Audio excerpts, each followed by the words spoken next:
Hello everybody. Our talk today is going to address inclusion in the classroom for infants, toddlers, and preschoolers. A little about me. I'm a faculty member at the LSU Children's Center. My name is Barbara Payton. I've been at LSU for 10 years and was with Caddo Schools for 33 years prior to that. I was a special education teacher, educational diagnostician, and IEP coordinator. Because this presentation is being provided remotely, we won't have the opportunity to ask questions or seek clarification during the presentation. However, if you need further information, do not hesitate to call or email the LSU Children's Center. The information is being presented in several short modules, so that if you need to take a break for whatever reason, it will be easier for you to step away after the assessment for each module. We will have a break about halfway through the presentation for about 15 minutes. Your handout is different from the PowerPoint in order to save a few trees. As always, if you would like additional information, please don't hesitate to email me. This is our agenda for today. We are going to discuss your role in developmental monitoring, the importance of interpreting, documenting, and communicating developmental milestones, how and when to conduct developmental monitoring. We will discuss how to effectively share information with parents, and then specific strategies to support inclusion.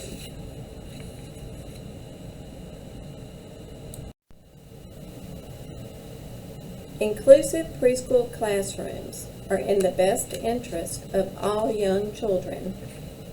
Including children with disabilities results in greater empathy and acceptance of differences among all children, and in improved academic, social, and behavioral outcomes for children with disabilities. Before we can support inclusion, we need to appreciate which children may be at risk for developmental delays and benefit from the support inclusion will offer.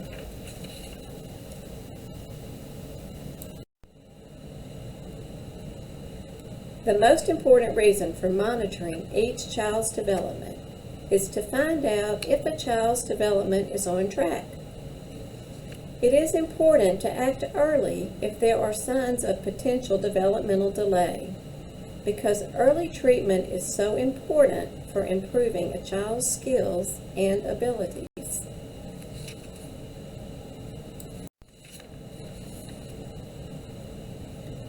If you have not already had a child in your care with a developmental delay or disability, chances are you will. The current research estimates that about 1 in 6 children has a developmental delay. Children with developmental problems are at increased risk for poor outcomes in many areas important to health, well-being, and success in life. Developmental disorders increase a child's risk for poor school performance, frequent absences from school, and repeating a grade, as well as for having more health problems.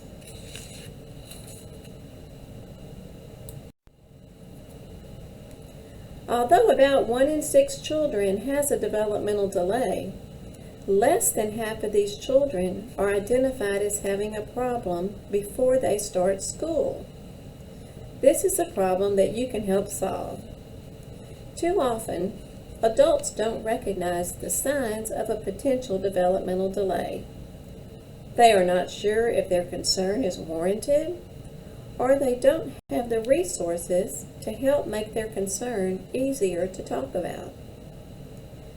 But pinpointing concerns and talking about them is very important to getting a child the help he or she might need.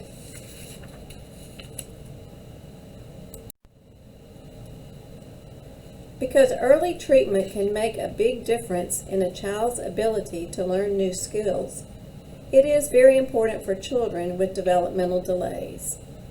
Speech therapy, physical therapy, and other services are available in every state for free or at low cost to parents. However, if a developmental concern is not identified early, parents can't take advantage of these services. Authorized by law, treatment, known as early intervention, is available in every state and territory of the United States. The Individuals with Disabilities Education Act, IDEA, requires it.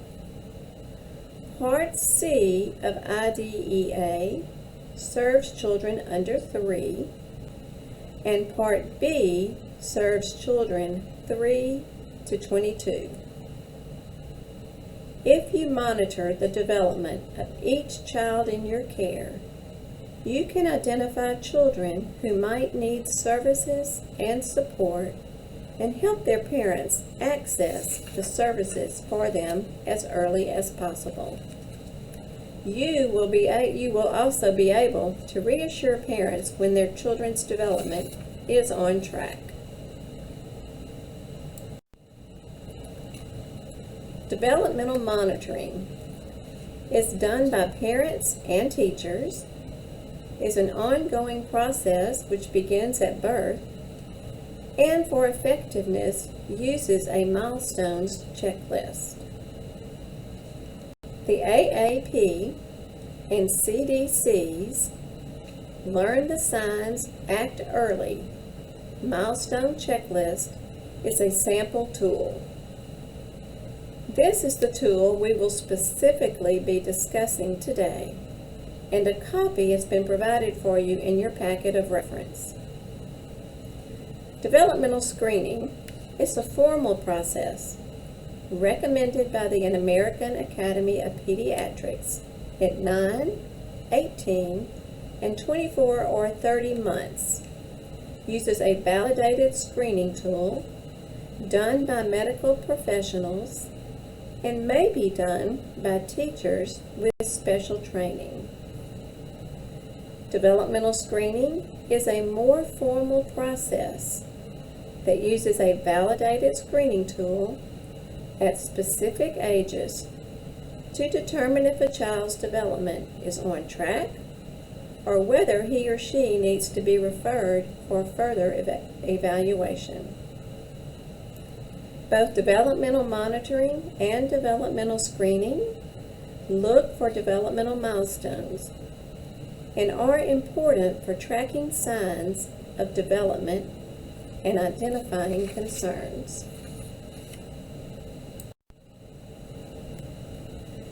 The first years of life are very important for a child's development. Early experiences make a difference in how young children's brains develop and can influence lifelong learning and health. You spend a great deal of time with young children and are instrumental in determining many of the kinds of experiences they will have. Developmental monitoring means observing and noting specific ways a child plays, learns, speaks, acts, and moves every day in an ongoing way.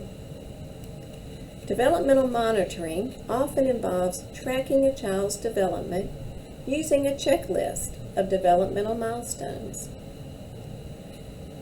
You are in a unique position to monitor the development of each child in your care. You may be the first one to observe potential delays in a child's development. Working with groups of same-age children can help you recognize children who reach milestones early or late.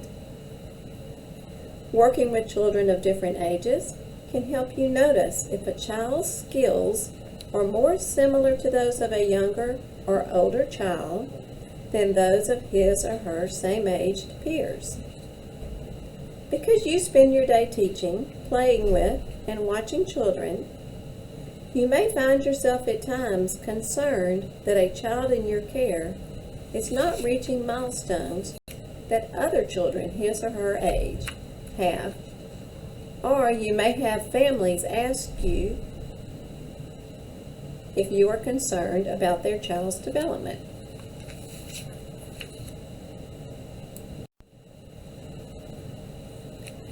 Both developmental monitoring and developmental screening should be done for all young children. However, this training focuses on the easy and important practice of developmental monitoring to support intervention and inclusion.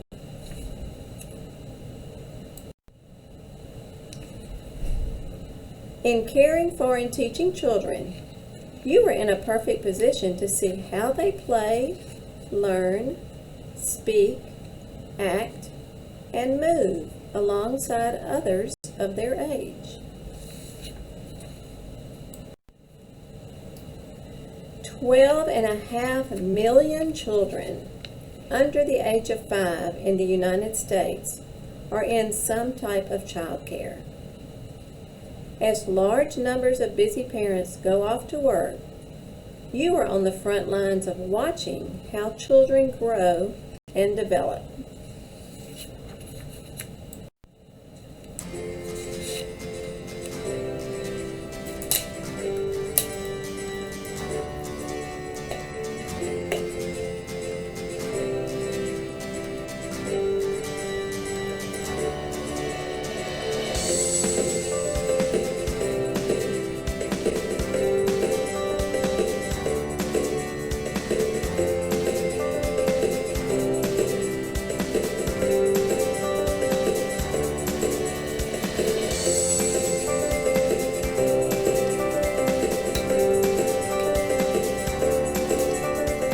We didn't know what was going on with our son. We really didn't have any idea. We were begging anybody we can for help, and most people just said, well, you need to learn how to parent, or you need to do this, you need to do that, work for my children.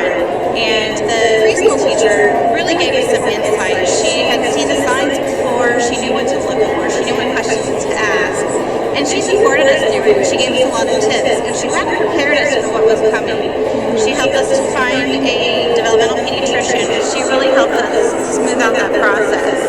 She held our hand through it. She was really an inspiration to us. Our life would be completely different if we had not met that teacher. She took an interest in my son. She was amazing. We came from a point that was very bleak and very dark. She gave us hope. She changed my son's life. She changed our family's life, and she gave us a future. And it was amazing. She was the best thing that ever happened to us.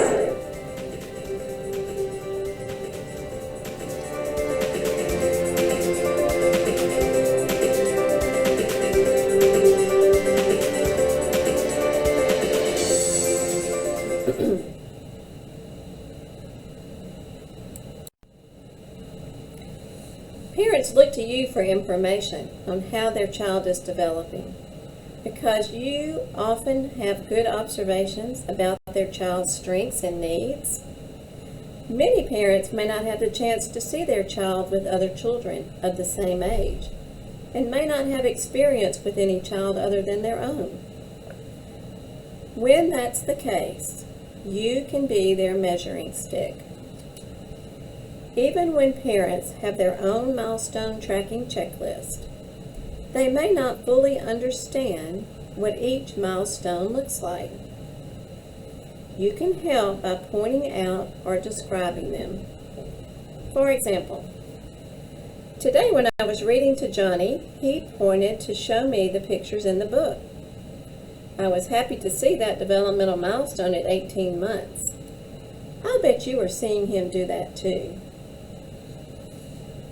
In addition, because you have this special relationship with the parents, They may feel more comfortable talking to you if they have concerns about their child's development.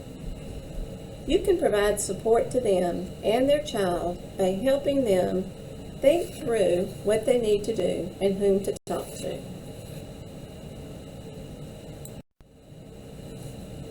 If you work in a child care center, make sure you know and understand your center's policies on developmental monitoring, screening, and communicating with families.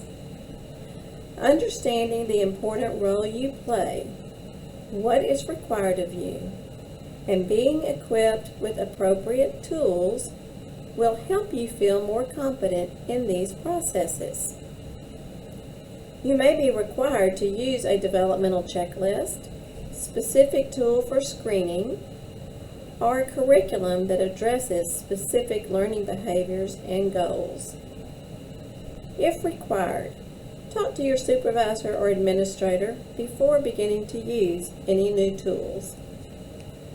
It is important to keep in mind that it is never your role to make or suggest a diagnosis for any child. Your role is to look for and note each child's developmental milestone, share what you have seen with parents, and encourage parents to talk to their child's doctor if you or they have a concern.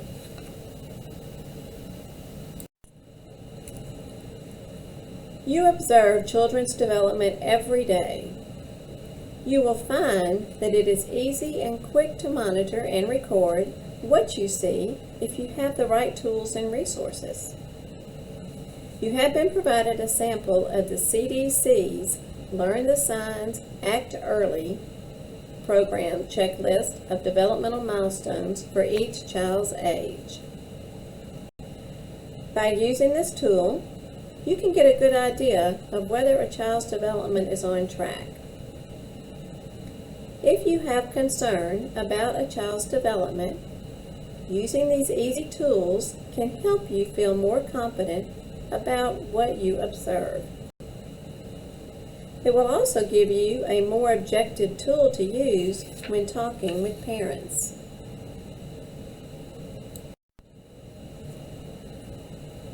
When children are developing as anticipated, use the checklist to continue to observe and monitor the child's development and encourage the family to do the same so that you can celebrate the child's successes. The CDC's milestone checklists are easy to use and are based on milestones developed by the American Academy of Pediatrics. They are reliable and convenient tools for monitoring children's development.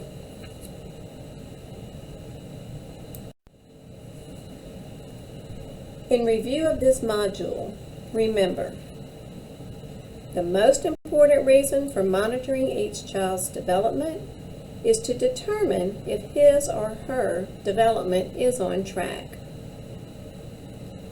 Most children with developmental delays are not identified early enough to benefit from early intervention.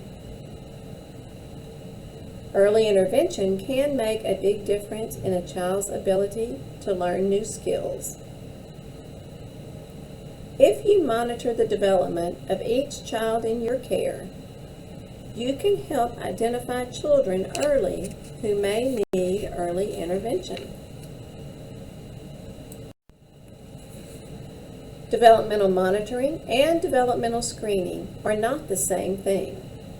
It's important to understand the difference. You are in a perfect position to see and track how all children in your care play, learn, speak, act, and move alongside others of their age. It is never your role to make or suggest a diagnosis for a child. The CDC offers free, easy-to-use, and interactive tools to help you look for and track developmental milestones. Now, after reviewing the key points, we are ready to take our first quiz.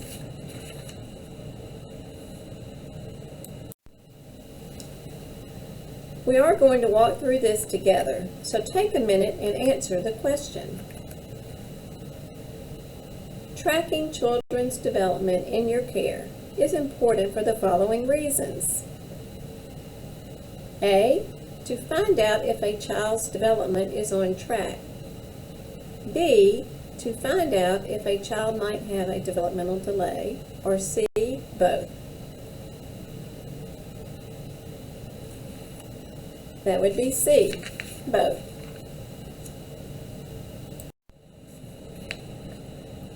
About how many children in the U.S. have developmental disabilities? A, 1 in 17, B, 1 in 6, C, 1 in 50.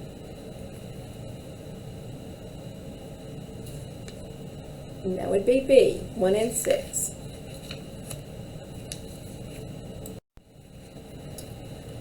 You are in a perfect position to monitor children's development in your care because, and we're going to check all that apply, you spend a lot of time playing and interacting with children. Parents see you as a trusted partner. Parents may ask you about their child's development. You are in a position to make a diagnosis about a child's development.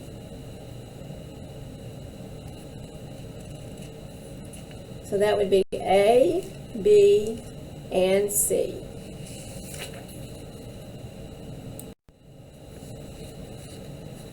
Monitoring children's development includes which of the following?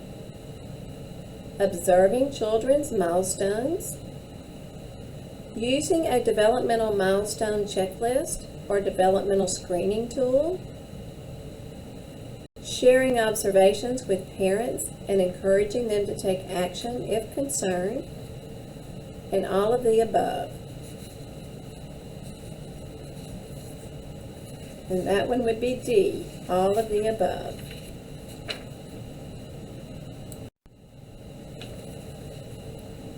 The Center for Disease Control and Prevention has free and useful tools to help you monitor children's development.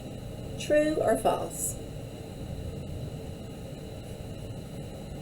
And that would be true.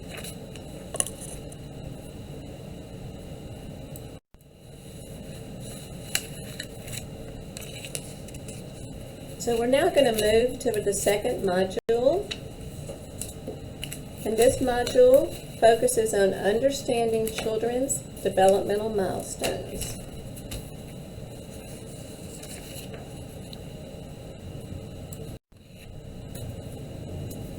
The best way to monitor children's development is to track their developmental milestones.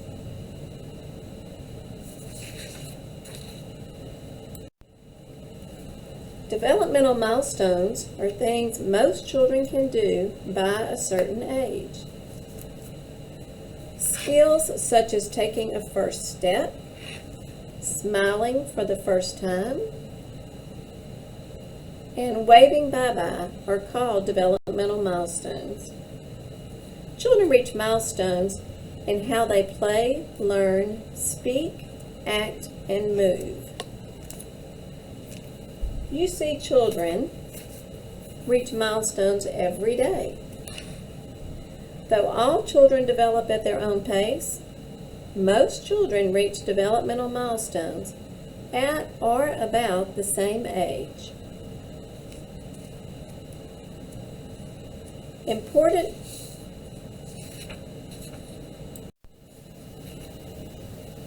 Reaching milestones at the typical ages shows a child is developing as expected. Reaching milestones much earlier means a child may be advanced compared to his or her peers of the same age. Not reaching milestones or reaching them much later than children the same age can be the earliest indication that a child may have a developmental delay.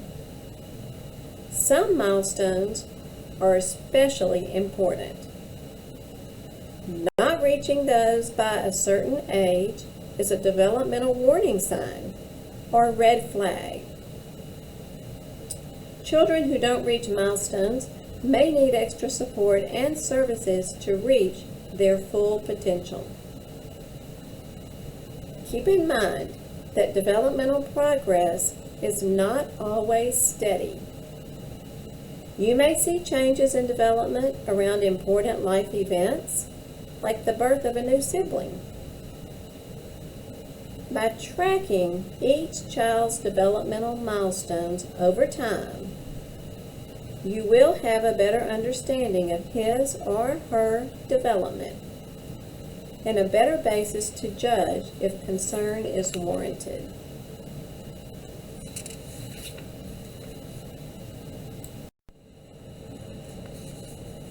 So developmental milestones fall into categories called domains.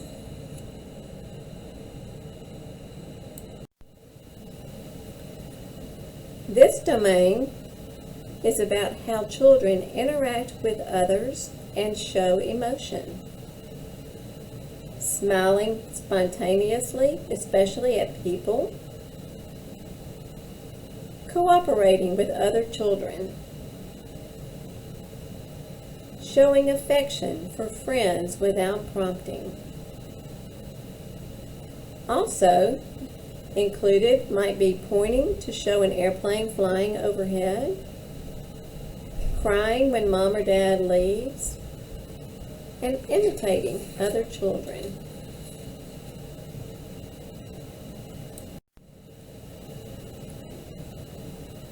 This domain is about how children express their needs and share what they are thinking, as well as understand what is said to them. Cooing and babbling, pointing to show others what she wants, singing a song from memory, such as the Itsy Bitsy Spider. Also included might be following directions and speaking so others understand what they are saying.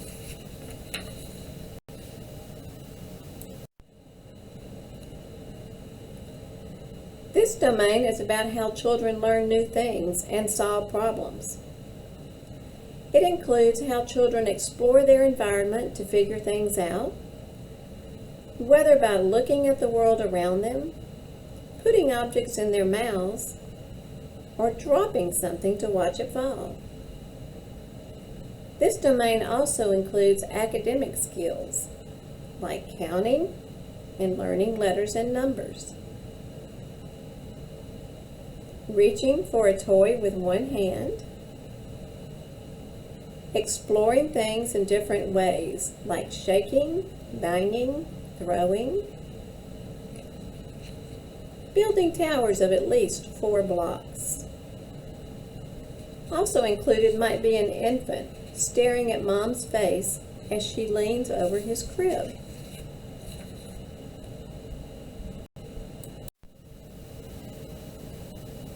This domain is about how children use their bodies. It includes many milestones parents excitedly await for.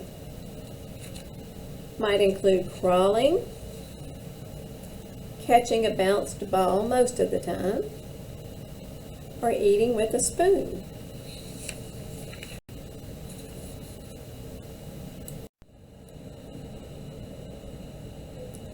Some developmental milestones fit more than one domain. Playing make-believe can be a social emotional milestone as well as a cognitive milestone. Following instructions can be a language communication milestone as well as a cognitive milestone. And playing peekaboo can be a cognitive as well as a social emotional milestone.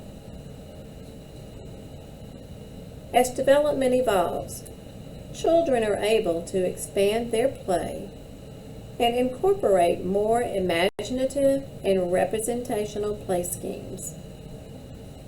As we work through this module on developmental milestones, think about how a delay in one domain could impact performance of other skills. An appreciation for the complexity and overlap in skill development will help you be a better observer and anticipate what supports and intervention will be the most effective.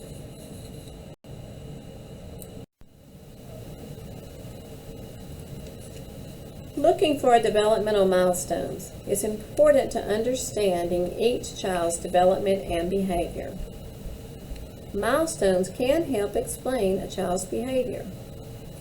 For example, if a 1-year-old cries when her dad leaves the classroom in the morning, she is showing a typical 12-month milestone that signifies healthy development.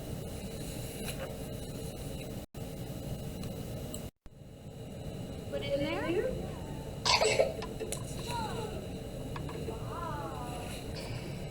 Good job.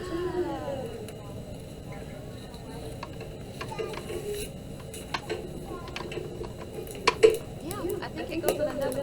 Try that one. Try that one.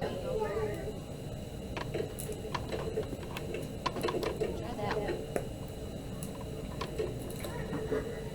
That one.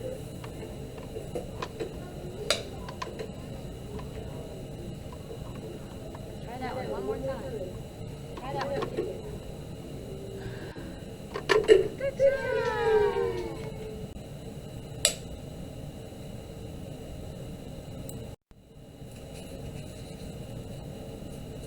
Next, we will review some examples of developmental milestones and especially important warning signs of possible developmental delay for 6, 9, 12, 18, 24, and 36 months of age. Keep in mind these are only a few examples for each age. More complete lists and lists for other ages, 2 months to 5 years, can be found in your handout for reference.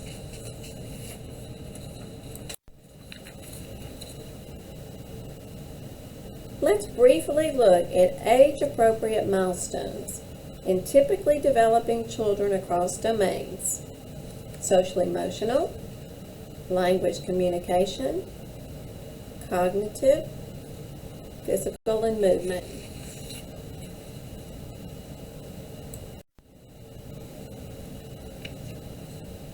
Milestones at 6 months. Social-emotional would include response to other people's emotions and often seems happy. Language and communication begins to say consonant sounds, jabbering with M and B. Cognitive begins to pass things from one hand to the other. And movement, physical, begins to sit without support. In this next video, the baby is responding happily to his mother's silly game. Responding to other people's emotions and often seeming happy is a 6-month social-emotional milestone. So welcome back. Your child is now 6 months old, and today we'll be discussing all the wonderful development your child is making at this point in his life. I'd like to introduce you to some really special people. This is Amber and her beautiful son Logan, who is 6 months old. Hi, Logan. And also with us today is Elise, a pediatric physical therapist, who will help us visualize normal development at 6 months. A 6-month-old child is becoming very interested in the world. His distance vision has improved, and he likes to look at things around him. He knows familiar faces and is beginning to recognize strangers. He is beginning to respond to other people's emotions. He is often happy and loves to smile back at you. He is more able to interact with his environment by reaching for objects, passing them from hand to hand, bringing them to his mouth, or into his line of vision. Your baby likes to interact with others, especially you. He hears well, can locate a sound, and is starting to imitate sounds around him. He will imitate the sounds that you make, and this turns into a game of babbling. You will hear your child start to make consonant sounds like or buh, and then add vowel sounds like ah, eh, or oh. You may hear him first say mama or dada, but this may not mean you at this time. At 6 months, your baby can express his own feelings, including joy or displeasure. By now, your child is able to roll in both directions. He is curious about objects and tries to get things that are out of his reach. He is interested in moving, but may rock back and forth or even scoot backwards before moving forward. Your baby is starting to assume more upright positions, like sitting with support or up on his hands and knees. Upright positions offer a different view of the world. He likes to look at himself in a mirror. Your child is now supporting some of his weight and may even enjoy standing with your help. He may bounce on his legs with great enthusiasm. So join us next time when we'll be looking at the skills your child has developed by 9 months of age.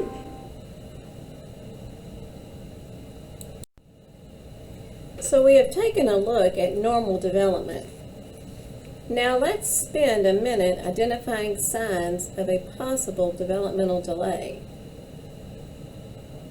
Warning signs would include doesn't laugh or make squealing sounds, doesn't make vowel sounds such as ah, eh, oh, doesn't try to get things that are in reach, and doesn't roll over in either direction.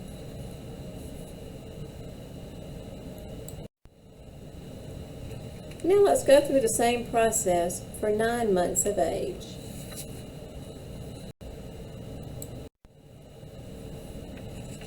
Milestones at 9 months would include, in the social emotional area, clingy with familiar adults and has a favorite toy. In the language area, copies gestures, makes a lot of different sounds like mama, mama, and ba, ba, ba, ba. Cognitive, he plays peekaboo. And in movement, pulls to stand and crawls.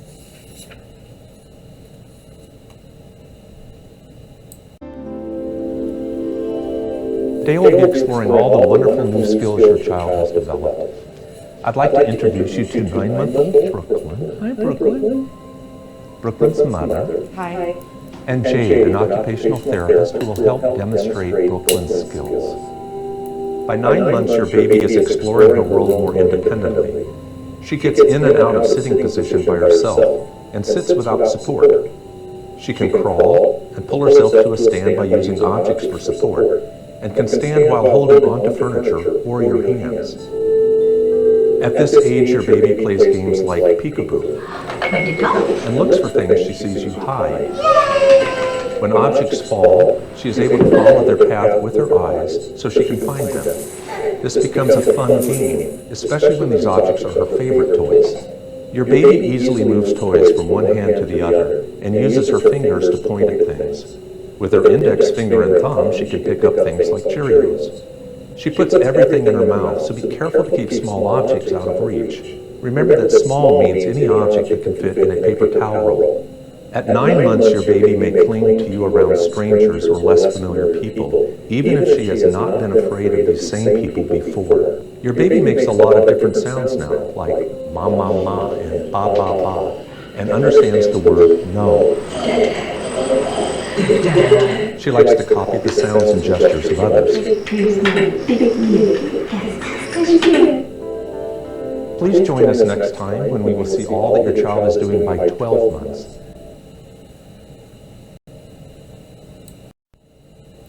So again, now that we have reviewed normal development, let's look at the warning signs of developmental delay at 9 months. A child that doesn't babble, doesn't respond to its own name, doesn't look where you point, or doesn't seem to recognize familiar people.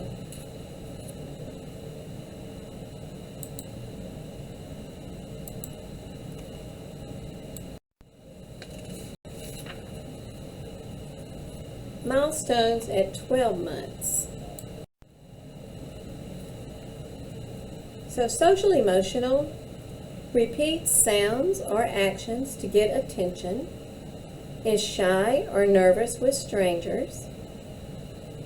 In the language area, says mama and dada, makes sounds with changes in tone, Cognitive would include follow simple directions, and movement may stand alone. So let's look at a typical development across domains in a 12-month-old.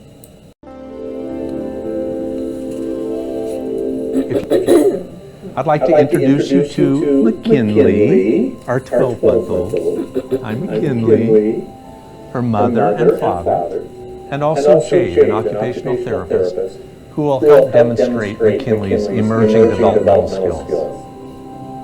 By 1 year, your child is more independent in her motor skills. She gets in and out of sitting without help, pulls up with the help of stationary objects in order to stand, and may walk holding onto furniture. Your child might even stand without help, and may take those exciting first steps. Your child's communication is also improving, and she is now responding to simple requests like, "Find your kitty." Can you do a circle? Can you do a circle? Good job, Maria. She also uses gestures such as shaking her head no or waving bye-bye. You will likely hear your child say mama or dada, or exclamations like uh-oh. You get Dada's nose? She is trying to repeat words you say and puts together sounds that mimic your speech. Emotionally, your child may be shy around strangers and may cry if you leave the room. She probably has favorite toys or clothes, and may have a preference for certain people. At the same time, your child is becoming more social. She may hand you a book when she wants to hear a story, and engage in social games like peekaboo or patty-cake.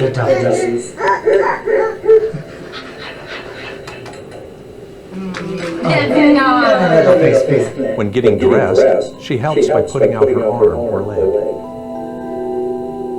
Your child is learning a lot about her world and likes to explore objects by shaking, banging, throwing, or poking them. She likes to put things in and take them out of containers, and may start to use objects correctly, like drinking from a cup or using a brush to comb her hair. As you have seen, your child has gained a lot of skills over the last 3 months. So please join us again.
You would help me put everything back together? Awesome.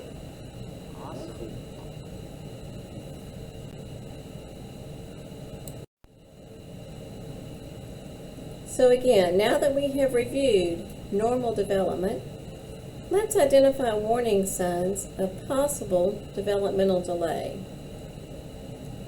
Those warning signs would include doesn't point to things, doesn't learn gestures like waving, doesn't say single words, or loses skills he once had.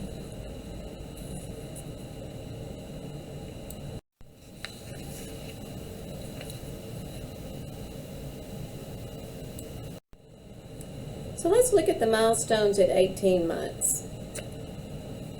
Socially would include playing simple pretend or explores with a parent nearby. Language would include pointing to things in a book, saying several words. Cognitive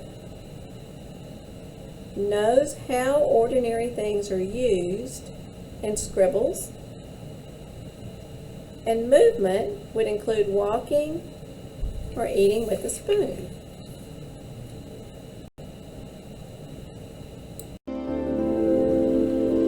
I'd like to introduce you to Maeve. Hi, Maeve. Her mother. And Tiffany, a speech therapist who will help demonstrate Maeve's skills. Your child may be very affectionate with those she knows, but stay close to you in new situations.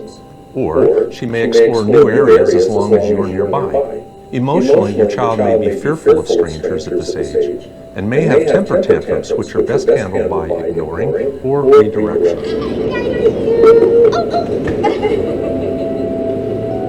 By 18 months, your child has gained a lot of new motor skills. She is walking independently and likes to push and pull toys while she walks. She may be walking up steps or running. Your child helps to undress herself and has developed enough control to drink from a cup and eat with a spoon. Your toddler's language and communication abilities have also improved, and she has at least 10 single words she uses consistently. She points to things to show what she wants or to show you something of interest. At this age, your child may engage in simple pretend plays such as feeding a doll or making car noises. She points out things that interest her and likes to hand you things and play. She also likes to scribble with crayons and paper. At this time, your toddler is learning a lot and knows what ordinary things are, such as a phone, a brush, and a spoon. She can point to one or two body parts. Where is baby's hand? Does baby's hand? Yeah. Baby's foot. Baby's foot. Baby's foot. And she can follow one-step verbal commands such as sit down. Wash your face. Good. Please join us again when we will see all the new skills your child has developed by 2 years of age.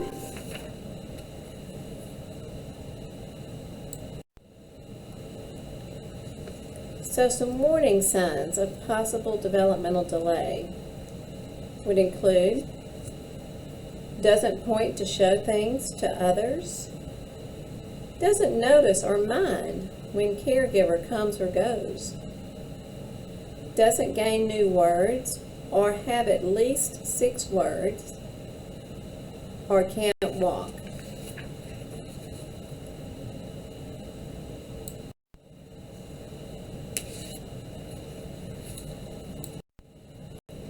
So the milestones at 2 years.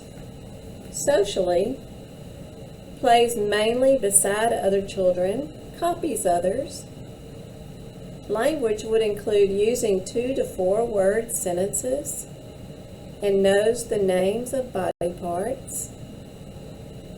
Cognitive, playing simple make-believe or can follow a 2-step instruction.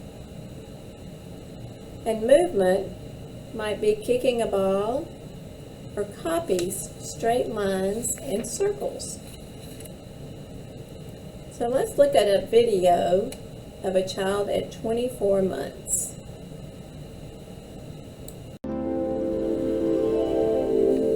I'd like to introduce Elliot. Hi, Elliot. And Elliot's grandmother. And also Tiffany, who is a speech therapist who will help us demonstrate Elliot's skills.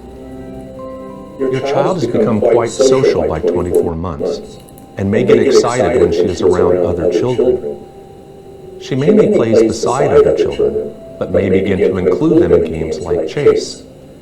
Because your child is becoming more independent, she may also start to show more defiant behavior by doing what she has been told not to do.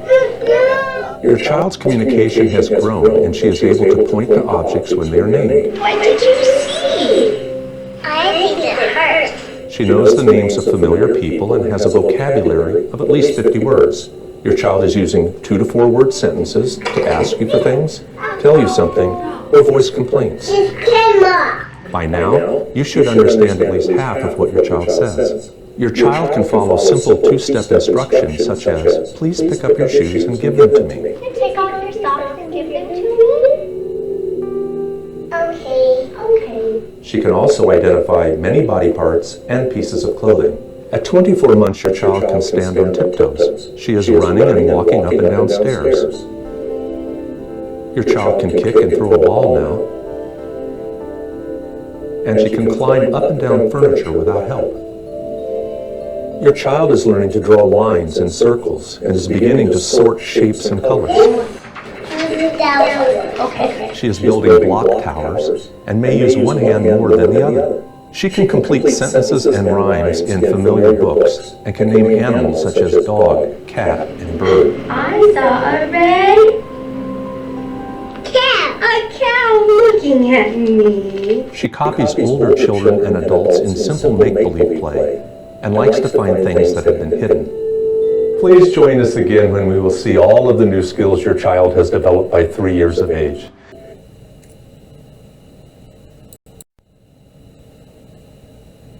So again, let's look at the warning signs for age 2. The warning signs might include doesn't follow simple instructions, doesn't copy actions of others, doesn't use 2-word phrases, or doesn't walk steadily.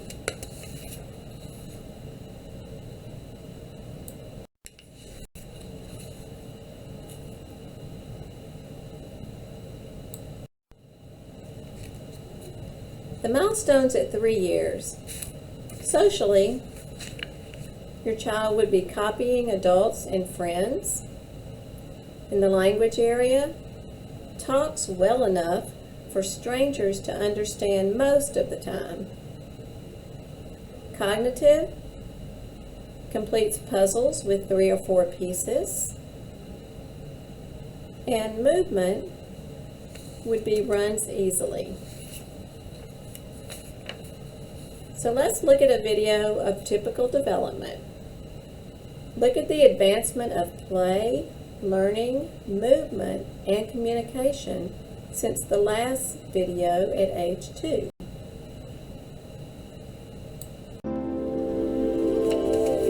I'd like to introduce you to Torian. Hi, Torian. His grandmother. And Jade, who's an occupational therapist who will help demonstrate Torian's skills. At 3 years of age, your child has developed many social skills. He shows affection for friends, takes turns when playing, and understands the idea of mine, his, or hers. My turn? Lord. Your child shows a wide range of emotions, including concern for friends who are upset. No. He's gonna eat you. Who's gonna eat you, the horse? He likes to copy what you and other adults are doing, but separates easily from you in new situations. Help me push. Nice work. Your child's language has improved, and he can be understood by strangers most of the time. Oh, the keys are put away.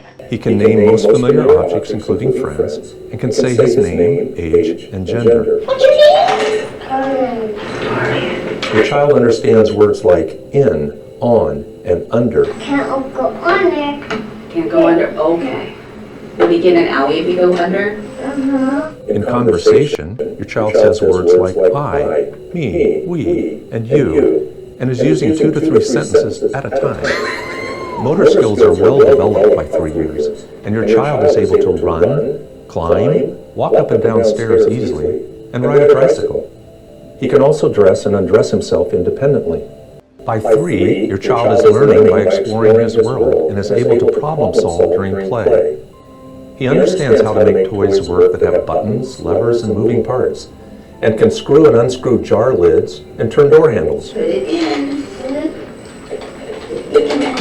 Turn. You got it. open. What's inside? He can complete a puzzle with 3 or 4 pieces and build a 6-block tower. Ready, set. Make-believe play includes dolls, animals, and people. Is he okay? Does he need a shot? Is he all better? Not yet. Look at his ear.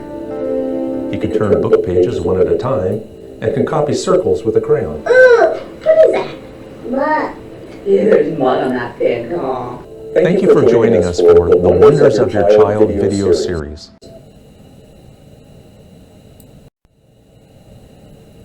So the warning signs of possible developmental delay at age 3 would include doesn't want to play with other children or with toys, doesn't speak in sentences, can't work simple toys like pegboards, simple puzzles, turning a handle, or falls down a lot or has trouble with stairs.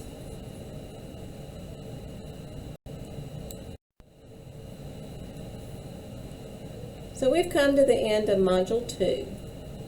The key points include the best way to monitor children's development is to track their developmental milestones.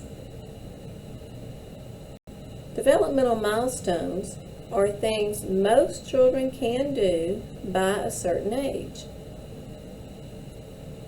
Developmental milestones offer important clues about a child's developmental health. Developmental milestones fall into categories of development called domains.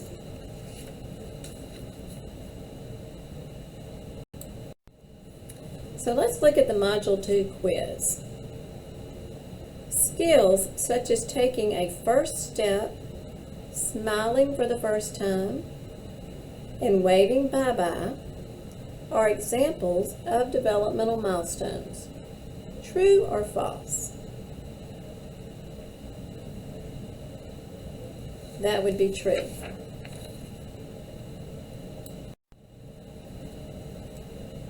The best way to monitor children's development is to track their calorie intake, developmental milestones, head circumference.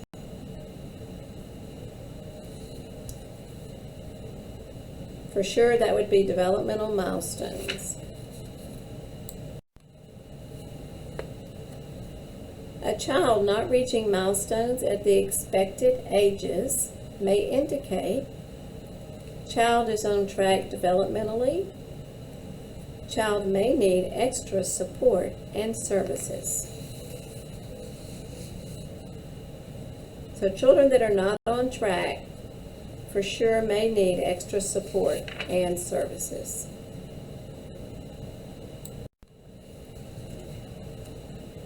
At what age can most children point to show others something interesting? 9 months, 12 months, 18 months, 24 months. So that skill would be 18 months. Pointing to show is different than pointing to requesting.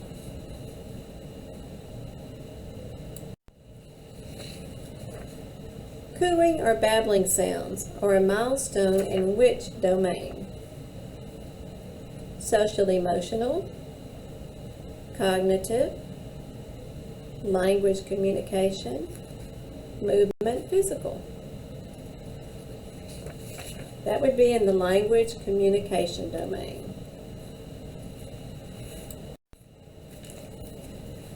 So now is a good time for a break. If you'd like to take a break, just hit the pause button. Take 15 or however long y'all want. And when you come back, just resume the play button.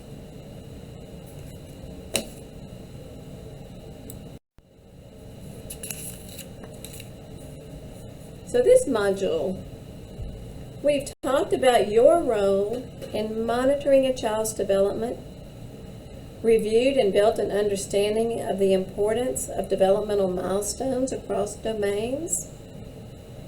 So now we need to implement objective and engaged developmental monitoring. Because ultimately, the benefit of developmental monitoring is to provide a foundation for the justification of the need for inclusion.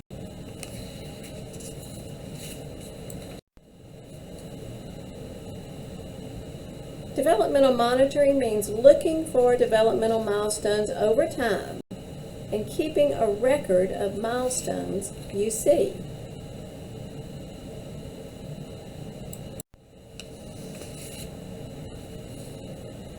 By using a tool that is validated, you are communicating to parents and caregivers that their child's developmental performance is being measured against a gold standard of the American Academy of Pediatrics, not just your opinion.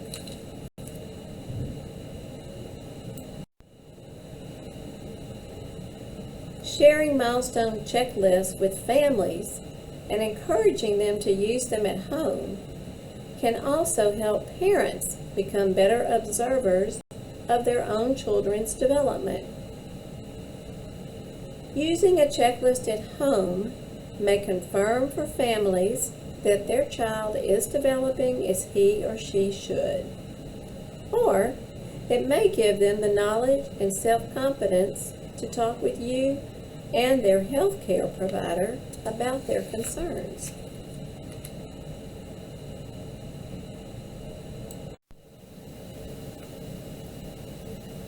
Milestone checklists are not validated screening tools. The American Academy of Pediatrics recommends that all children receive a developmental screen using a formal, scientifically tested screening tool at 9, 18, 24, or 30 months, or whenever there's a concern, and an autism spectrum disorder screen at 18 and 24 months. Using milestone checklists will not satisfy this recommendation. However, using a developmental milestone checklist can help determine if a child needs to be screened more frequently than what is recommended by the American Academy of Pediatrics. You may be required to use a validated screening tool and conduct screening. It is important to follow your employer's policies regarding developmental screening and communicating with families. Milestone checklists cannot be used to diagnose any developmental disability or delay. Diagnosing a child with a developmental disability or a delay often requires an in-depth evaluation by one or more specialists. For example, making eye contact or copying others might be examples of developmental milestones that are not typical in some cultures. It is important for you to be aware of the cultural norms for the families of the children in your care, because it may influence how you interpret what you observe.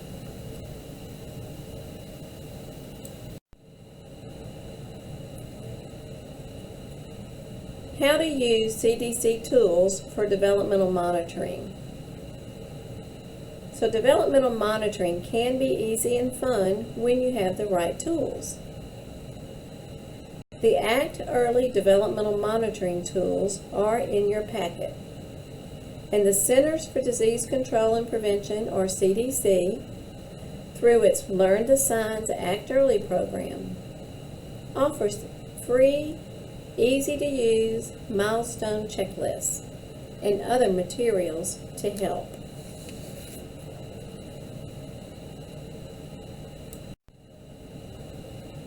Monitoring is fun and easy. So this may sound surprising, but I like tracking milestones. I think it's fun and everything about it fascinates me. The personalities of children are always so different, but for the most part, they meet their milestones about the same time.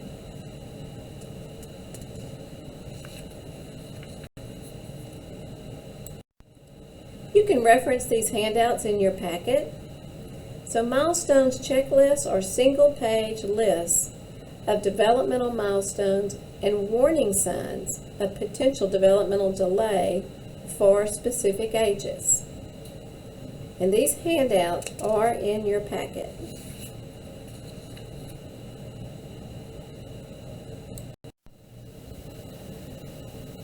So some tips for using the milestones checklist. Print a copy of a checklist for every child at the start of the school year.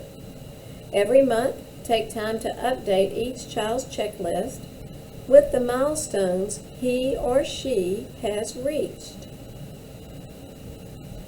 Print a copy of a blank checklist for each child's family.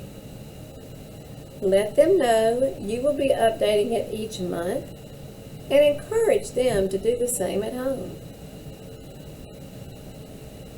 Review the latest checklist at every parent-teacher conference as a way to share the child's progress with the parents or caregivers.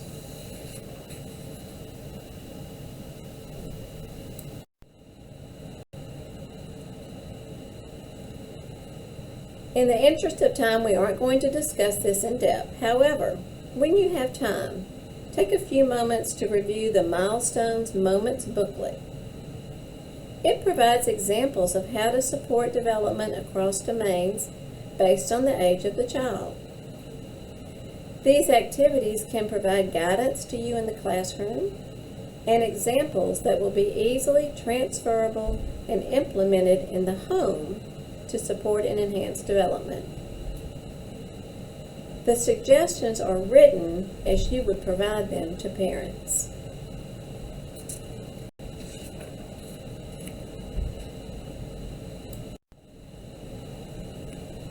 As you reference your handouts, just remember, milestone checklists do not take the place of developmental screening with a formal, scientifically tested screening tool. If a child is between two ages for which checklists are offered, use the checklist for the younger age. So, for example, use the 18-month checklist for a 20-month-old child, not the 24-month checklist. And talk with your employer about how best to incorporate Learn the Signs, Act Early material into your work.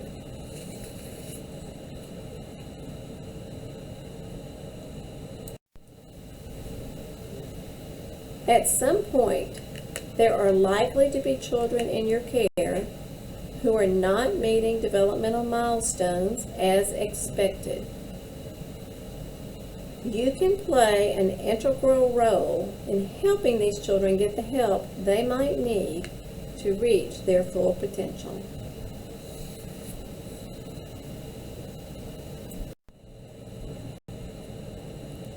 Supporting a family with your encouragement to act on early concerns about a child's development is a critical step toward helping a child get the early services he or she might need. A first step in supporting a family to act early is to understand the process of referrals and next steps so that you can help families navigate through the process.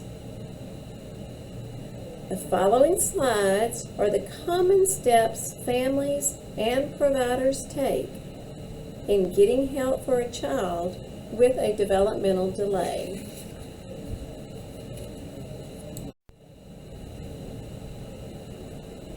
The first step is developmental monitoring to validate and pinpoint potential developmental concerns.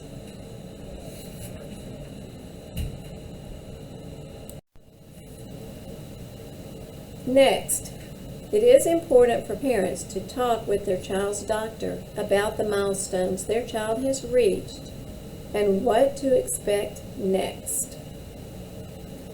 Ask families to take their milestones checklist to their child's primary health care provider. It is especially important that parents have that conversation if they are concerned about their child's development.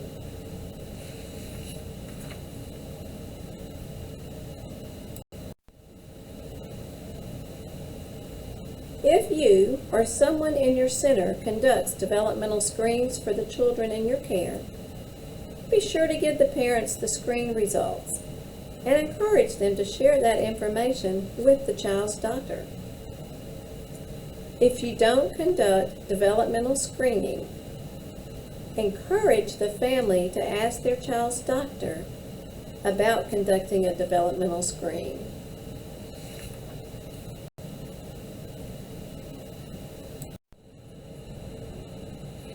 The child may also be referred to a specialist, such as a developmental pediatrician, child neurologist, or child psychologist, for a more in-depth medical evaluation that may lead to a specific diagnosis of a developmental delay or other condition.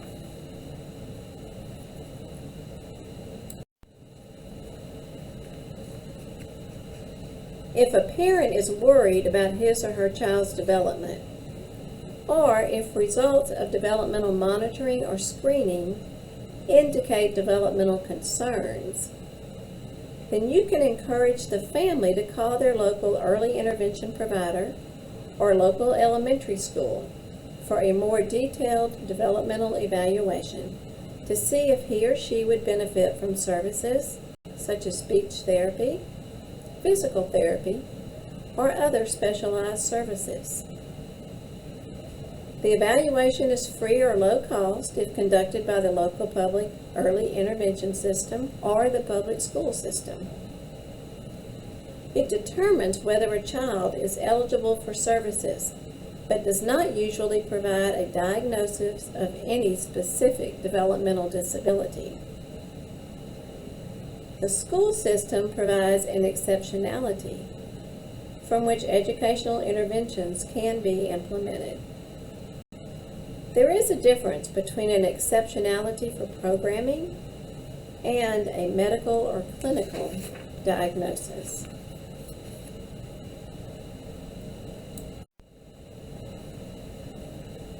To refer parents to early intervention services.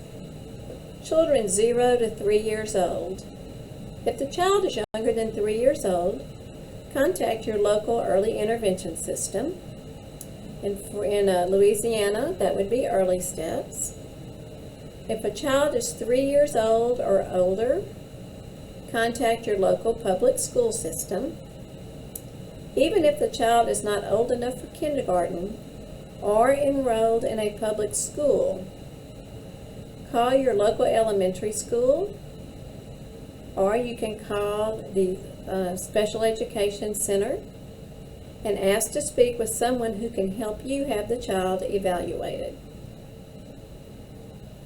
In either call, parents should specifically ask about getting an evaluation to determine if their child is eligible for services. Parents do not need a doctor's referral or a medical diagnosis to contact their early intervention system or a public school to request an evaluation for services.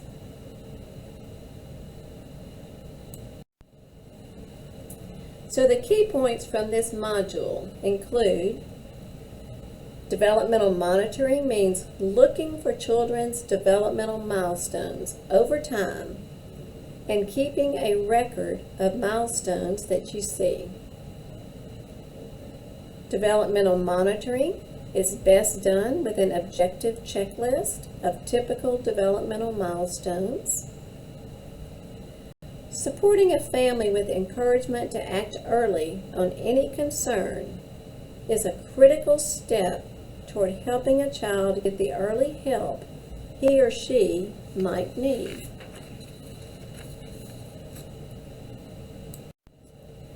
Next, it is important to understand the process of referrals and next steps so that you can help families navigate through it. Parents do not need a doctor's referral or a medical diagnosis to contact their early intervention system or public school. So now that we have reviewed these key points, let's walk through the next quiz together.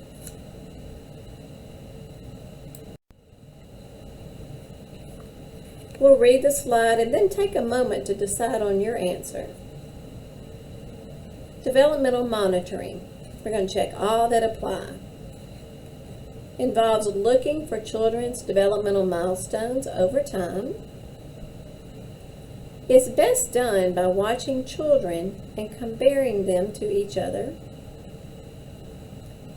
Involves using an objective milestones checklist for the child's age.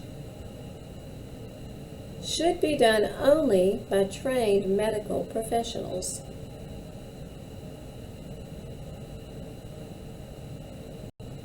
So you should have checked both A and C.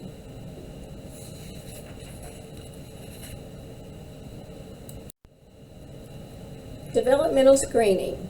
Check all that apply. Involves using a validated developmental screening tool. Should be done for all children. Usually requires special training. Involves looking for children's developmental milestones at specific times. And you should have checked all of those.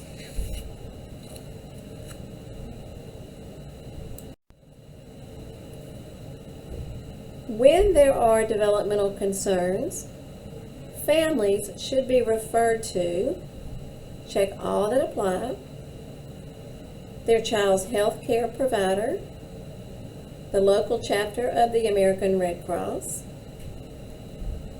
their local early intervention system or public school, the local chapter of the United Way.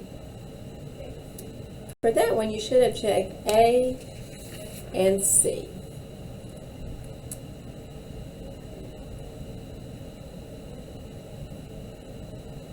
Do parents need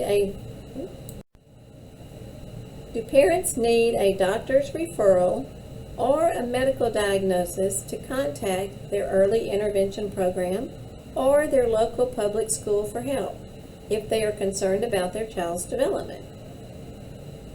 It depends on their insurance requirements. Yes, always. Usually, but there are ways around it. Or no. That would be no. You do not need a referral or a diagnosis for early intervention services. Nor do you need a diagnosis to implement classroom-based, teacher-directed inclusion strategies to help a child reach their potential.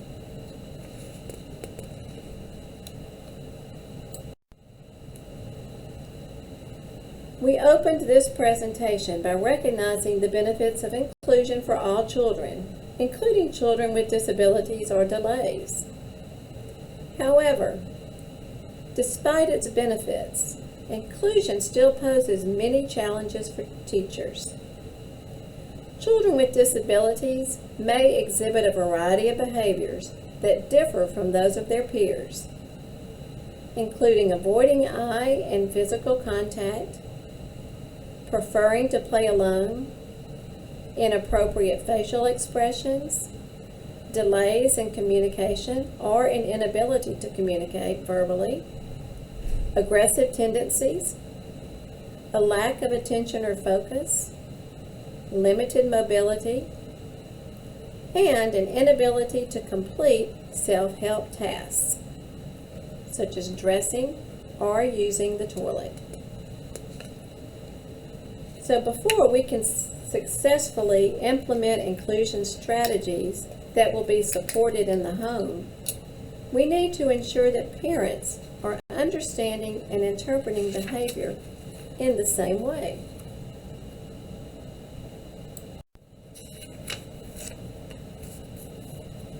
This next module focuses on effective strategies for communicating information about developmental milestones to the families.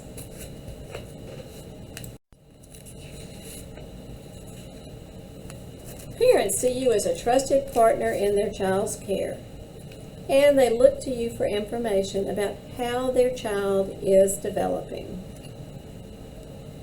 Using good listening skills can make your communication with parents easier and help you feel more confident.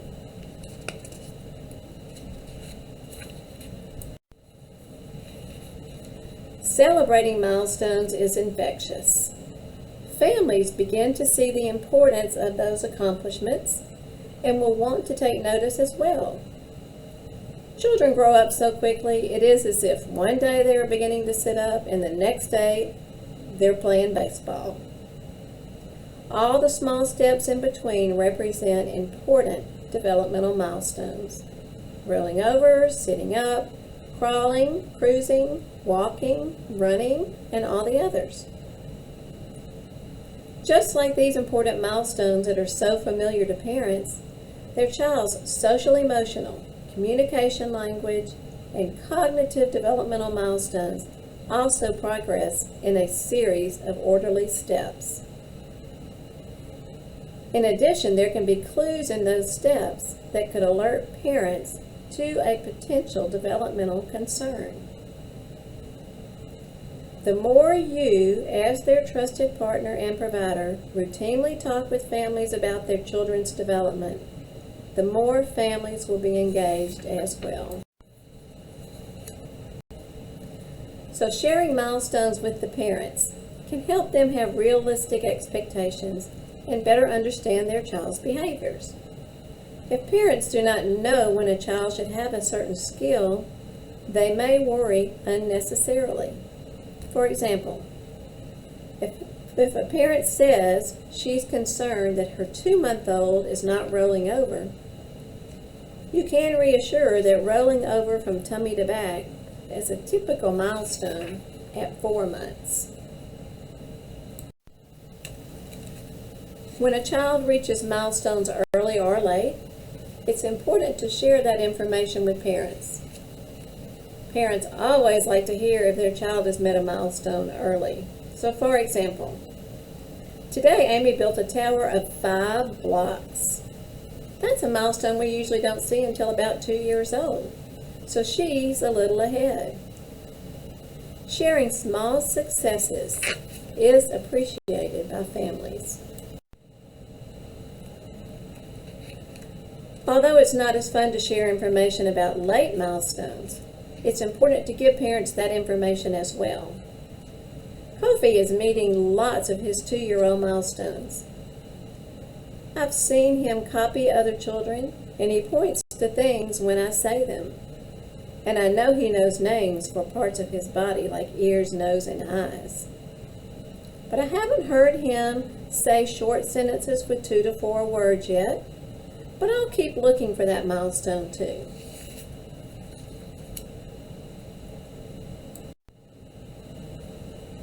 Because acting early can make such a difference, sharing milestones with parents and pointing out areas of concern can also help them recognize potential developmental concerns. However, when you talk with families, be mindful once again of cultural differences. Not all cultures place the same emphasis on particular developmental milestones. When communicating with parents, be aware of your own cultural biases in making decisions about how and when to communicate with families. For example, eye contact is appreciated and valued in Western cultures, and that is not necessarily so in other cultures. Be mindful of the information that you are sharing and how it may be interpreted. As always, good listening skills help make a conversation more successful. Let's look at some examples.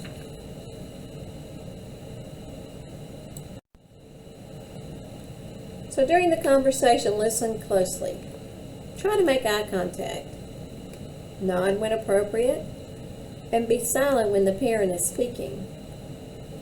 After listening, repeat back in your own words the parent's main point, so he or she will know you heard and understood.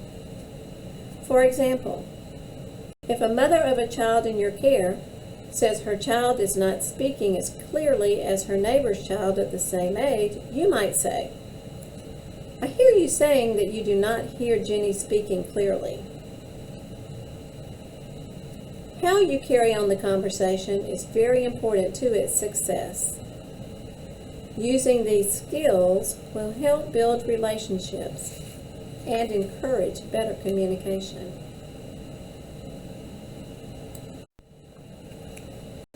As you listen, also consider how the parent feels about what he or she is saying. Watch and listen closely for clues to those feelings. If you acknowledge those feelings in what you say, you will build a stronger connection with parents. Acknowledging that a parent is concerned by saying, "It sounds like you are pretty worried about this," can help you build a relationship with the family. Let's watch as Miss Carolyn displays active listening skills with a mom of a typically developing child.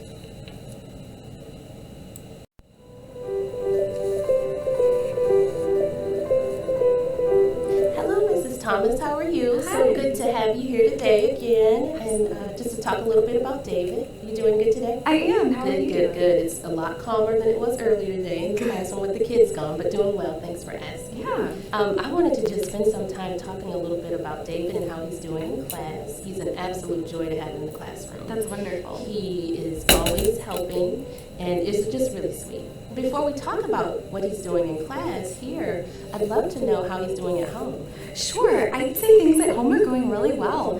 I wish he would eat more vegetables, but overall he eats a balanced diet, so I really can't complain. Mm-hmm. My husband Mike and I actually did that milestones checklist that you gave us. Good. It seems like he's doing everything on that list. Would you think that he is too? Yes, I think so. In fact, I've checked everything off. Wonderful. Yes, he's actually met all the milestones on the 2-year-old checklist, Okay. and has even started meeting some of the milestones on the 3-year-old checklist. That's wonderful. What I'd love to do is give you this so we can continue to track together, but he's already started, and this is kind of where we're headed. I've actually had to go to the preschool class to get puzzles just for David because the ones that we have in our classroom are far too easy for him at this point. Really? Yes. That's too funny. He loves puzzles at home, so I'm not at all surprised. Mm-hmm. Are there any other things that we can do to keep him challenged at home? Absolutely, I'm glad you asked. I want to show you a booklet. It's called Milestone Moments.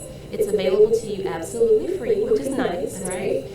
You just simply go to this website to either download it and print it off yourself at home, or you can go online, same place, and have it mailed to your home. Again, no cost to you at all. And the thing that's really nice, you asked about challenges for David. It gives you tips for how you can help with his development. Oh, good. Yeah. So, and in addition to that, it has milestones up to 5 years old. Okay. So it's something that's neat and you can have handy for the next couple of years to keep track of his development. Great. It also comes along with the growth chart that you see here on display in the classroom. And it does help you track David's height, but what's nice about it is it also helps you with milestones as well. And what the kids love, and I do too, is that it actually also has pictures, places where you can put pictures up, and I'm sure David will love that. That's great. He'll think that's so much fun. I'll definitely have to order one of the parent kits.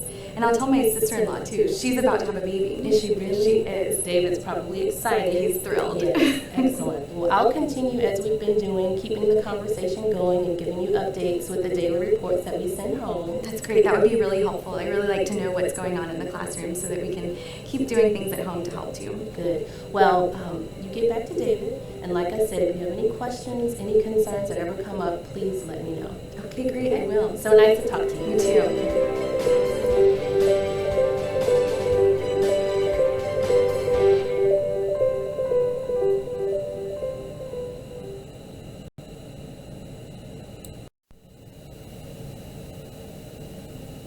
You set a good example for families when you monitor children's development.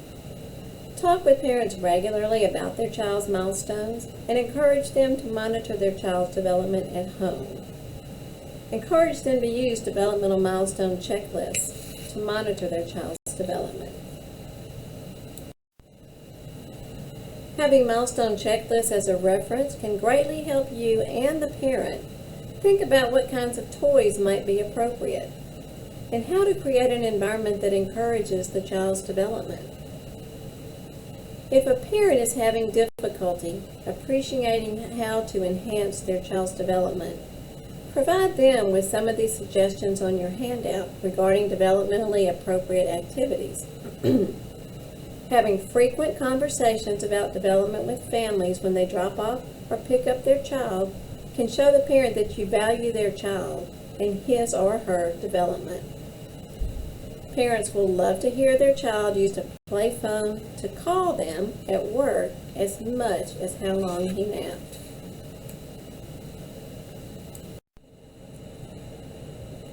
Communicating concerns with families about their child's development will be much easier if you've already established a meaningful relationship, are prepared, and focus your conversation on specific developmental milestones. So before raising concerns with families, make sure you are well prepared. Beforehand, invest considerable time in building meaningful and collaborative relationships with the parents. Chances are, parents may already have some concerns of their own and might feel more comfortable having that conversation if they feel they have a relationship with you that is built on mutual respect and open communication. Complete a milestone checklist for the child's age. If the child is between ages of the milestone checklist, use the checklist for the younger age. Be aware of your employer's policies regarding conversations with families. Be aware of your center's referral procedures and community contacts so that you are prepared with that information if you need to give it to families. Let your supervisor know you plan to have this conversation with the parent. Now that you have been observing and monitoring, you have a lot of knowledge and insight about children in your care, and you will want to communicate this information in the best possible way. So here's a few tips to keep in mind for a conversation with a parent. Use the completed milestone checklist as the basis for your conversation. It's an objective tool that can both confirm and pinpoint your concerns. And because it was developed by CDC and it's based on the gold standard milestones list from the American Academy of Pediatrics, it offers you enhanced credibility and objectivity in your conversation. Again, how you share information is important. Let's look at some examples.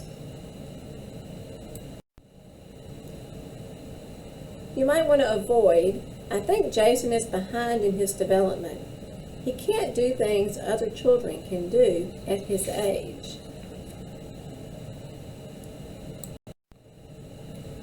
Instead, start off the conversation by highlighting some of the child's strengths. Name some developmental milestones the child has mastered, and say how excited you are to see his or her progress in those areas. I wanted to take a minute to talk with you about how well Jason is developing. I like to use a checklist for developmental milestones from the American Academy of Pediatrics. It's good for helping us understand his development and which milestones he has met, along with which ones he's still working on.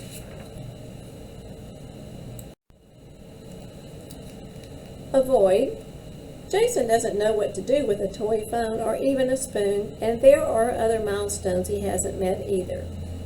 This list shows all the milestones he can't do. Instead, Focus on specific developmental milestones in your conversation, without including any diagnostic labels. Even if you believe you can identify a specific disability in a child, it is never your role to make a diagnosis. Try, Jason has made some real progress in his developmental milestones lately. I noticed he really likes to play alongside other children, and he is good at following simple instructions. There are other milestones he's met, and some he's still working on. Let's take a look at this list, and you can fill me in on whether you've seen some of these at home. Avoid. I saw a special on TV last night about autism, and I'm pretty sure that's what Jason has. Instead, try, does Jason turn and look at you when you call his name? I have noticed that he does not seem to respond to his name, but continues to play with a truck, spinning the wheels around and round. Have you seen Jason do some of these milestones at home? Now that we've looked at the checklist, what are your thoughts? What do you think is a good idea to do next? Be honest, kind, and respectful in your tone. It is okay to say you may be overly concerned, and that it is always best to check with the child's doctor. Try to make the conversation a two-way discussion. Pause a lot, giving the parent time to think and respond. Remember your active listening skills. Listen to and respond to the parent to decide on how to proceed. Pay attention to the tone of voice and body language. Remind the parent that you care for their child and you want to make sure that the child has every opportunity to be his or her very best. Avoid. Look at these milestones Jason is missing on this checklist. That means that something is really wrong with his development. He's way behind the other kids in this room. So that's the list. Take it to the doctor and see what he has to say about it. That's what I wanted to cover today. Try instead. I really love Jason and I'm so happy to have him in my class. I want what's best for him. And that's why I wanted to talk to you about this. If we do have a concern, it's best to address it the right way. We can talk about this again in a month or so, and maybe by then you can let me know what the doctor's thoughts were. Some families may be relieved because they've had the same concerns themselves but were afraid to raise them. Whatever the parent's response, if you have the facts based on an objective measure, then you can encourage the families to take that information to their child's health care provider. Now let's watch Miss Carolyn have a conversation with a mom discussing her concerns for a child in her class.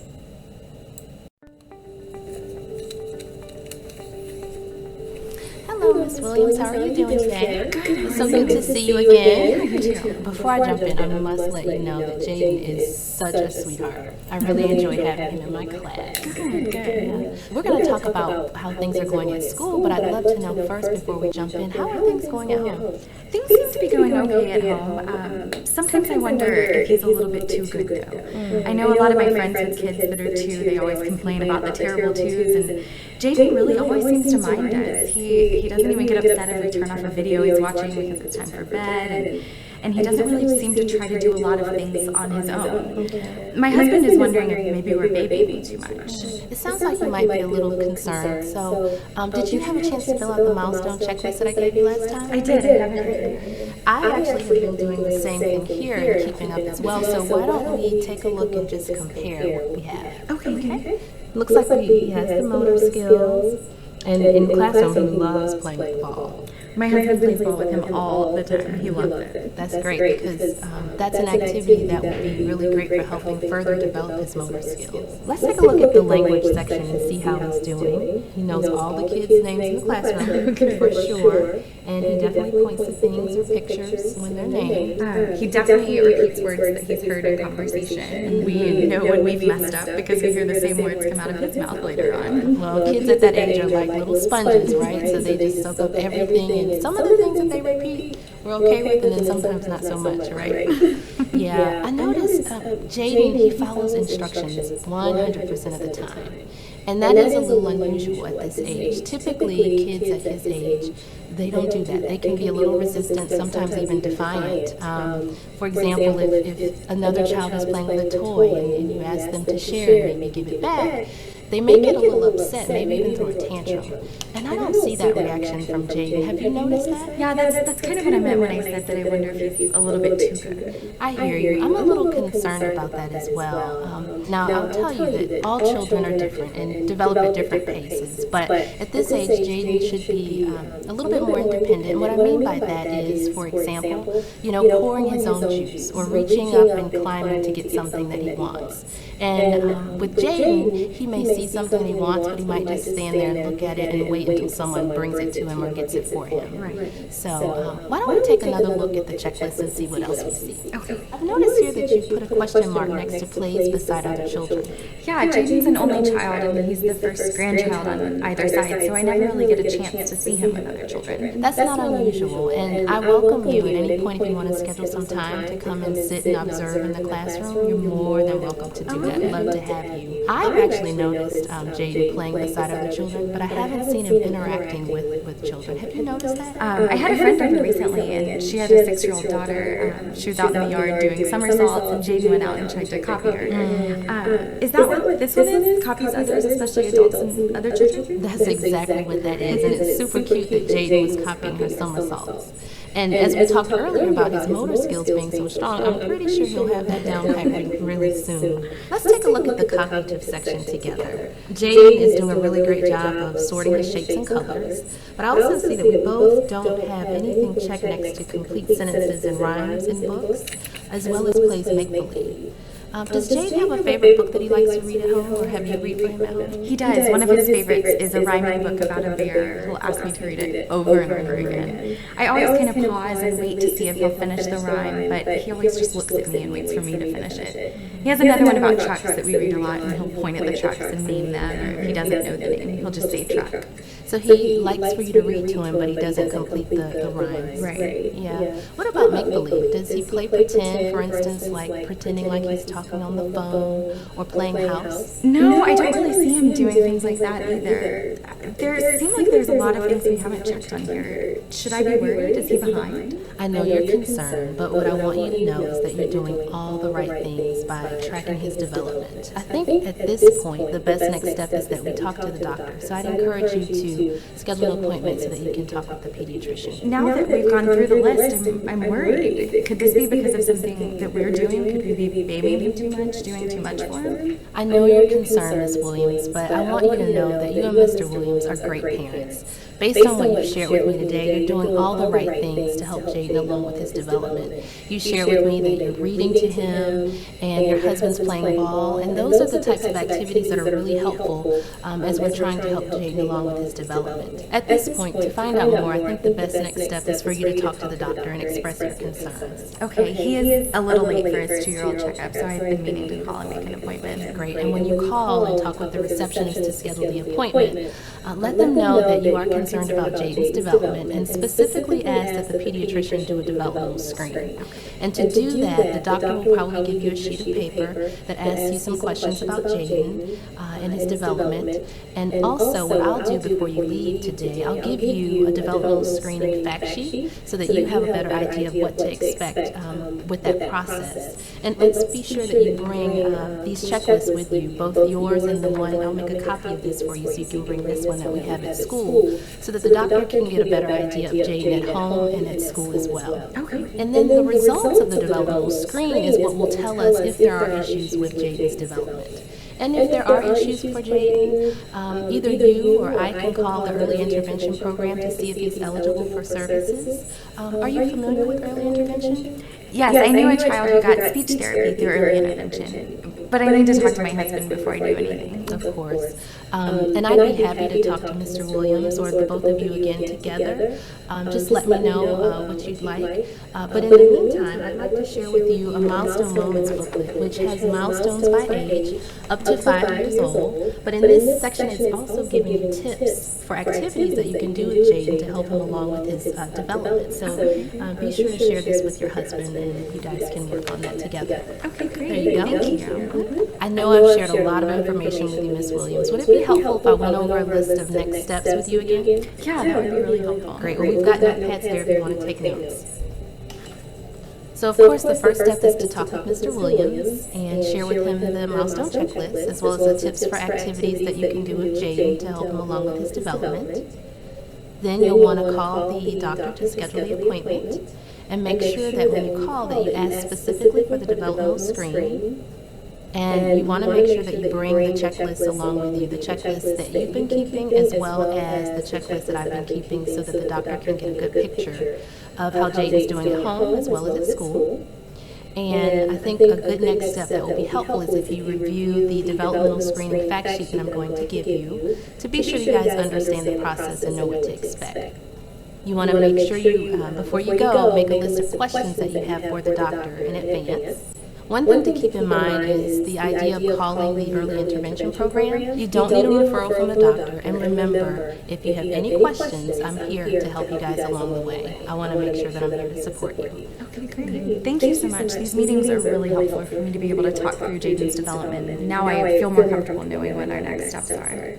And I appreciate you taking the time to talk with me about it. And it's a partnership. We're in this together. And so if you have questions, like I said, along the way or anything, I'm here to support both you, Mr. Williams, as well as Jaden. Okay, great. Okay? Thank you so much. And when you guys are ready to talk and schedule another meeting, just let me know. All right. Okay, have a good day.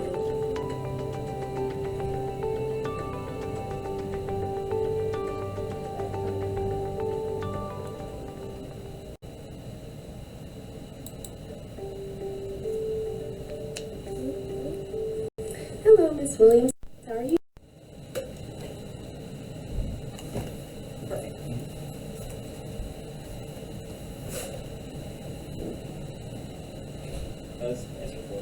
Okay.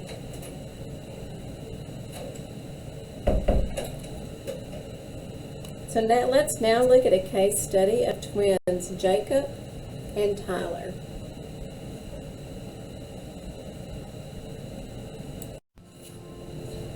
Now I want to tell you about an experience I had last year when the Learn the Signs, Act Early information really helped me.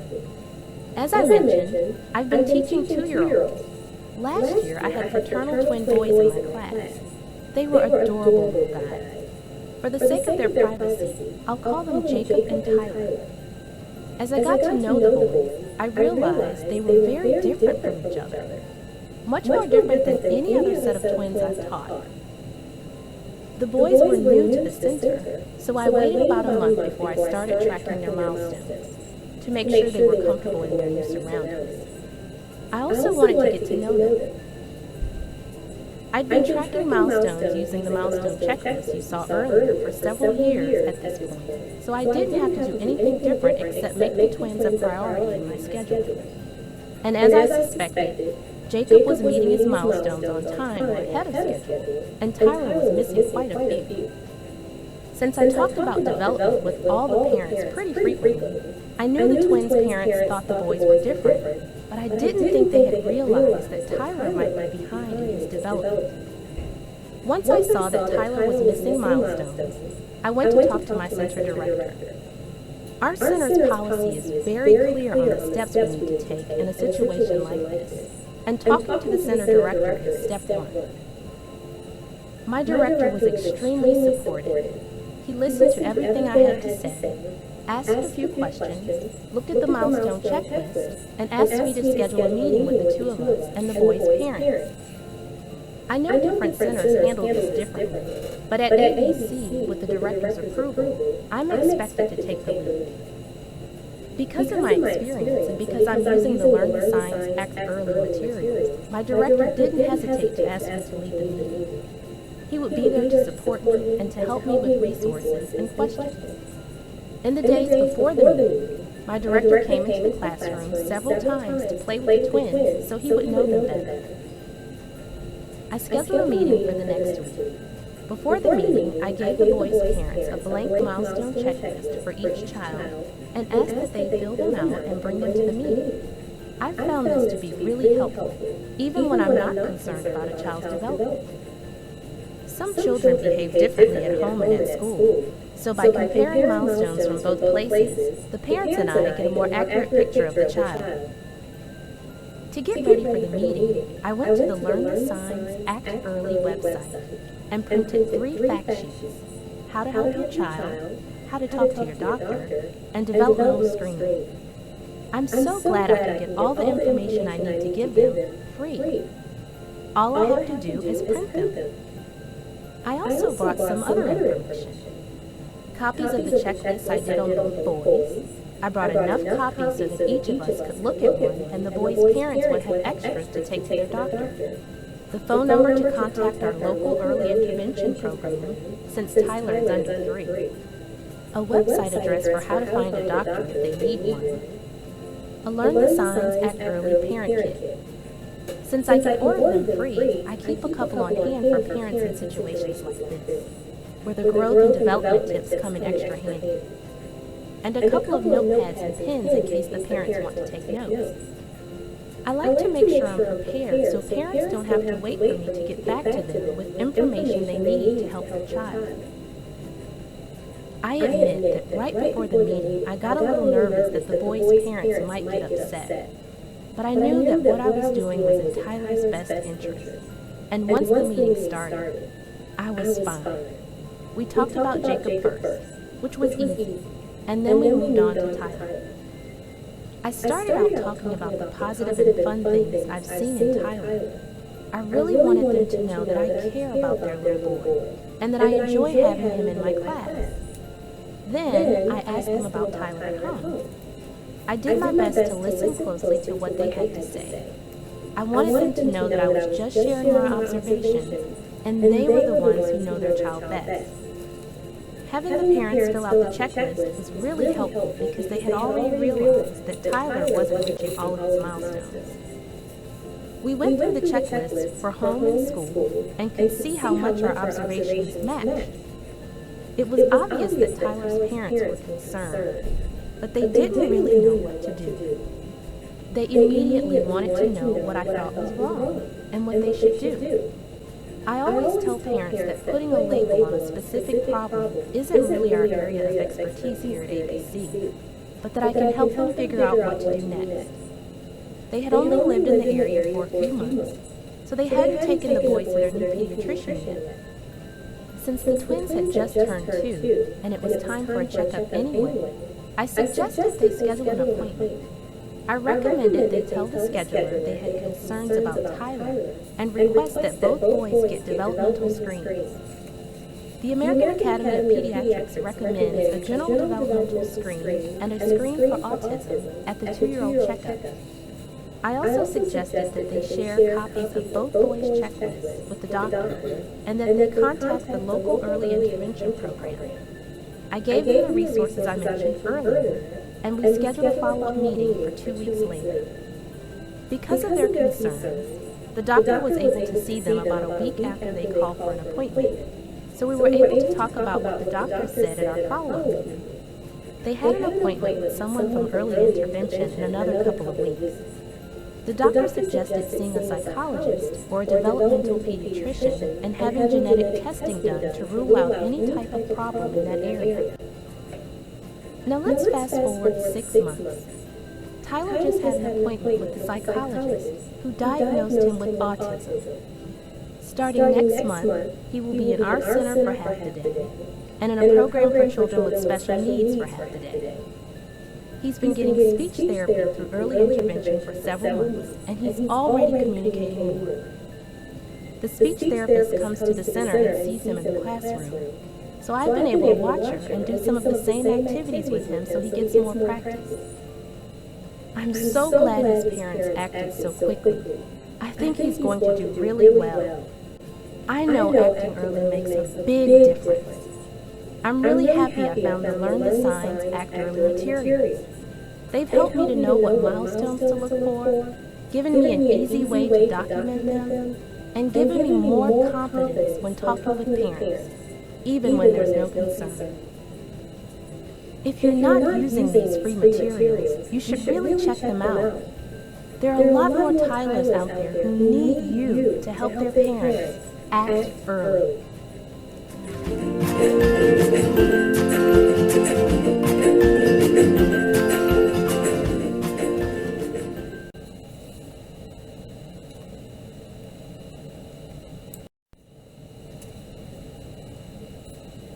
So let's look at the key points from Module 4. Discuss healthy development with families regularly. When you talk with families, be mindful of cultural differences. Good listening skills help make a conversation more successful. Encourage families to use developmental milestone checklists to monitor their child's development. Before raising concerns with families, make sure you are well prepared. And encourage the family to talk with the child's doctor.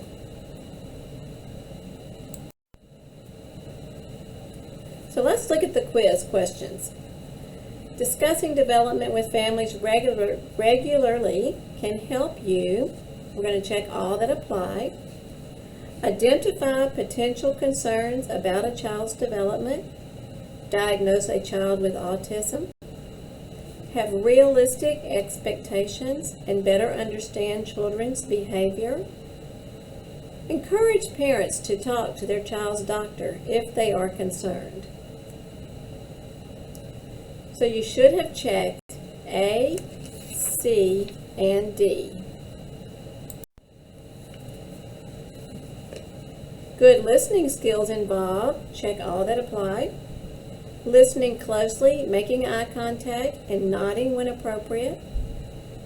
Repeating back in your own words the parent's main point. Interrupting when you disagree. Considering how the parent feels. So for that one, you should have checked A, B, and D.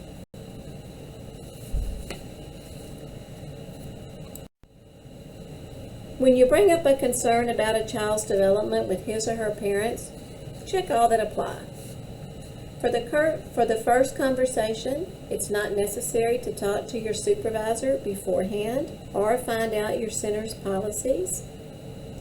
It doesn't matter if you haven't talked with the parents much in the past, because you can get to know them when you talk about the concerns. It helps to have a completed milestone checklist to use in your conversation to provide an objective basis for your concerns. That would be C.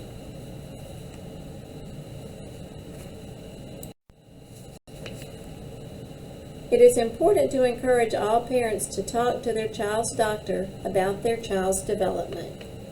True or false? That would be true. So now that we have identified your valuable role in developmental monitoring, talked about age-appropriate developmental skills and activities to enhance development, and we have investigated how to talk with parents about the results of developmental monitoring, let's assume that we have identified a child with a developmental concern. The child has been seen by the pediatrician, has been professionally evaluated, and has been formally identified as developmentally delayed or been given a formal diagnosis. What inclusion strategies can we use to support the child's best performance in the classroom?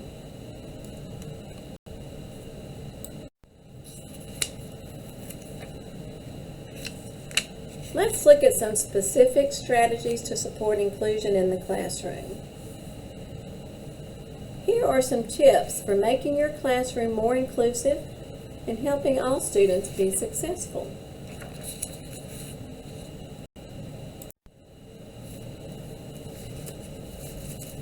Make sure that there are clear and safe walkways for navigating the classroom. Removing barriers also means that children are able to access toys and materials safely and as independently as possible, with an appreciation of their motor skills.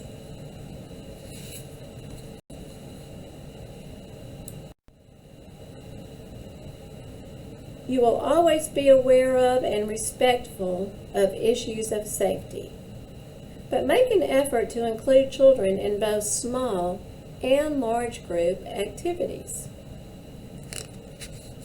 Position children with disabilities in the midst of their peers instead of at the edge.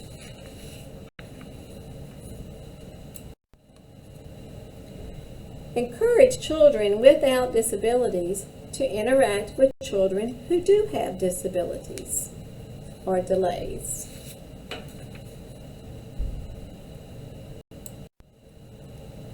Promote authentic friendships. Children without physical impairments sometimes take on a parent role in interactions with their peers with disabilities.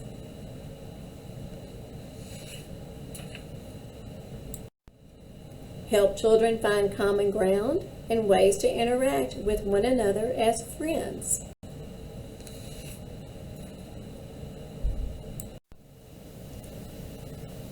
Give all children tools for interactions and conversations.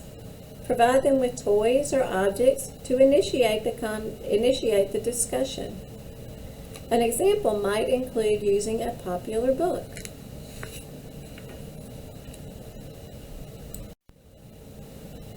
Provide children who struggle with communication with alternate ways to express themselves. This could involve pointing or using pictures. Pair children with and without disabilities to work and play together.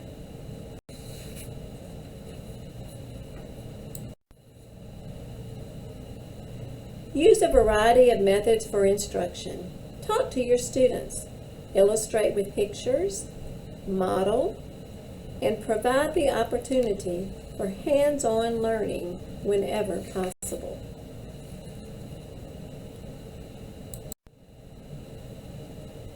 Provide a visual classroom schedule so that all children know the plan for the day.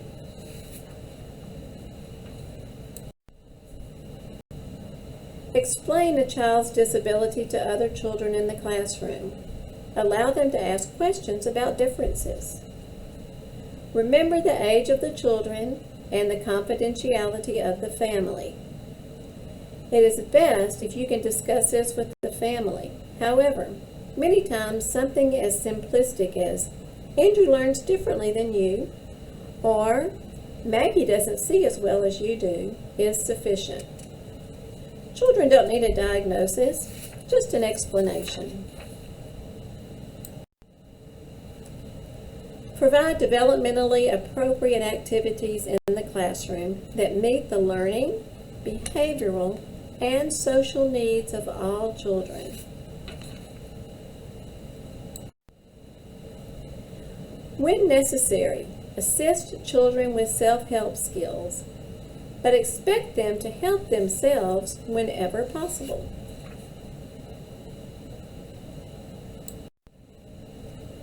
Communicate frequently with parents and other early childhood professionals in your school, including itinerant preschool teachers that may come to work with identified children.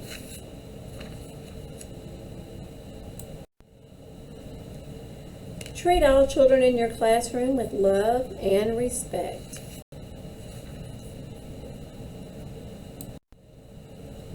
Have high expectations for all children, regardless of their ability levels. Now that we have reviewed multiple strategies to support inclusion, watch the next video to see how many of the strategies you can see in action.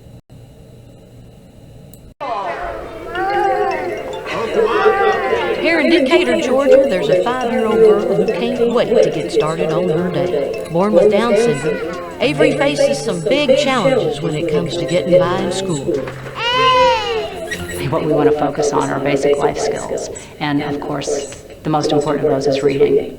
That's why her mom was so excited to find the Coralwood School, a public preschool program that's helped Avery develop her language skills, an important precursor to reading.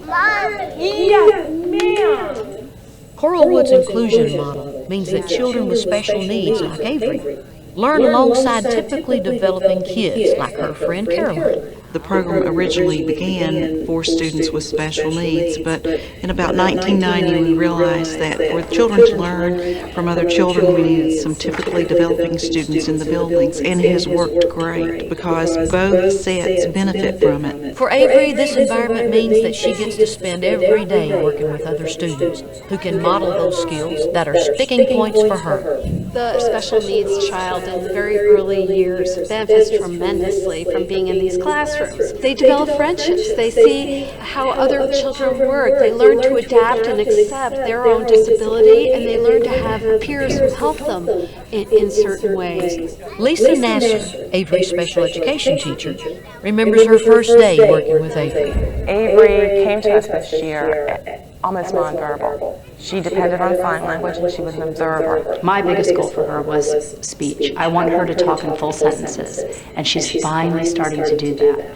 Now there are like maybe 3 or 4 word sentences, but I mean, she's made huge strides. We've gone from sign language to 3 and 4 word sentences, so I'm thrilled with that.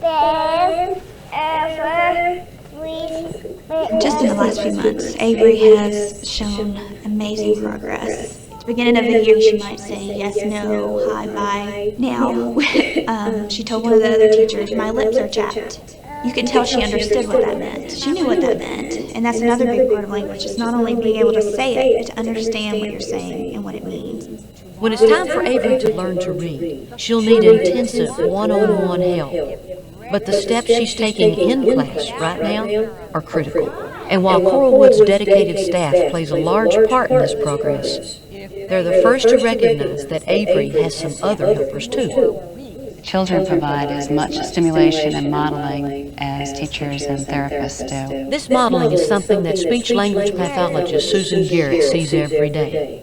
And it's one of the main reasons that Coralwood provides almost all of its therapies in the classroom. When we were doing the napping story, we were emphasizing that Avery wasn't interested in looking at May, but she was interested in looking at Caroline. Miss Avery, can I hear you? Let's look at Caroline. So while Avery has a long road ahead to become a reader, Coralwood is giving her a good start, and it all began with a bus ride. When I put her on the bus for the first time, and she was 3, and I pinned a note to her that said, my name's Avery Copenhaver, please make sure I get to Sylvia Goggins' class. And I was a wreck, she was fine, you know, she thought it was an adventure. R. Beautiful. And what does it say all together? What is this? This is your name. What does it say? A. Okay. It does say A.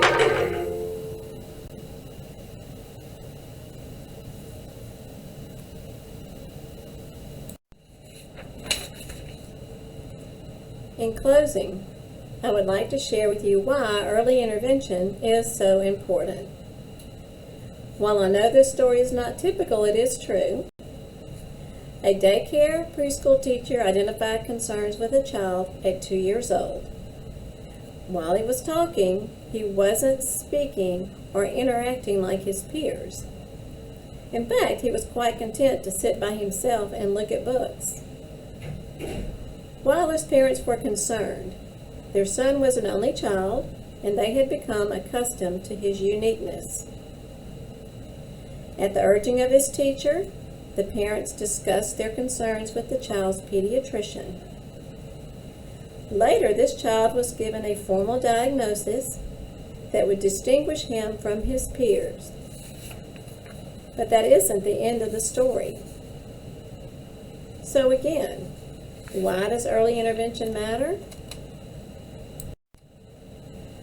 Because it has the potential to change people's lives. I know this because this story is about my co-worker's son, Dr. Andrew Massey. Andrew is a pediatric cancer researcher at the NIH. His journey doesn't mean that all children with developmental concerns will overcome them, but early identification made a huge difference both for Andrew and who he would become and for his parents. Thank you for your attention and for what you do every day for young children. I hope that this information has in some way encouraged you to appreciate the important role you play in the lives of children and their families.